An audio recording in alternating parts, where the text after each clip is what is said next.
Беше тоа на 13 јануари 1879 година, кога во селото Мирковци, Скопско, е роден Петар Манџуков, македонски револуционер, просветен работник, анархист, учесник во четата на Гоце Делчев, еден од основачите на македонскиот тајн револуционерен комитет во Женева, како и соработник на нелегалните вестници Отмнштение и Глас.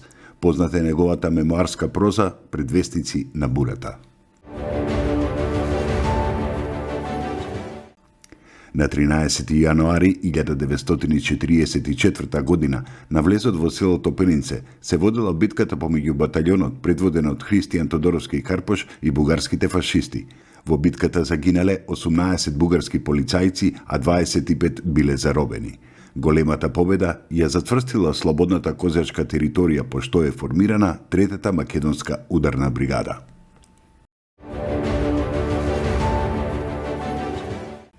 Беше тоа на 13 јануари 1948 година, кога во селото Вмбел, Костурско, Народно-ослободителниот фронт на македонците од Егејска Македонија го одржа својот прв конгрес на кој се резимирани постигнатите резултати во 3-годишната дејност и 3-годишната оружена борба на македонскиот народ за опстанок, за национални и социјални права и слободи и се дадени насоки за натамошно дејствување.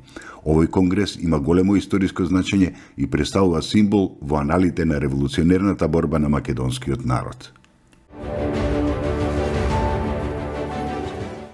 На 13 јануари 1953 година е роден Јордан Витанов. Живее и работи во Велес, а по родителите води потекло од велешките села Грмчиште, каде особено е помагал обновата на селската црква и Горно Чичево. Дипломирал на одсекот за глумачка игра на Факултетот за драмски уметности во Скопје во 1986 година, а од 1987 година е член на Народниот театар Јордан Хаджи Константинов Джинот во Велес, каде во 2 мандата е и директор на истиот. Покрај во театарот остварил улоги и во повеќе играни филмови и телевизиски серии. Беше тоа на 13 јануари 1994 година, кога почина Добри Ставревски. Основно и средно образование завршил во Струга. Во 1948 година неговото семејство се преселило во Битола. Уште во 50-тите години ги направил првите снимки во Радио Битола. По желба на неговиот татко се запишал на Градижниот факултет во Љубљана, каде студирал, но потено од неговите родители истовремено се запишал и на Музичка академија соло пеење.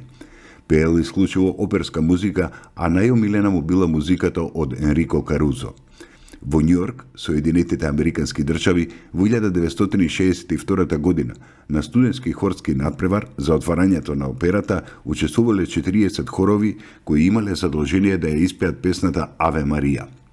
Единствено, Добри настапил со сите хорови пејки како солист, зашто добил овација од публиката, така што наредниот ден весниците во Соединетите Американски држави го нарекувале младиот Енрико Карузо. Добил голем број на награди. Една од најголемите награди што му е доделена била последната, наградата за животно и пеачко дело Благоја Петров Караѓоле, која му била доделена од страна на колегите на Серенада Фест во 1993 година во Битола.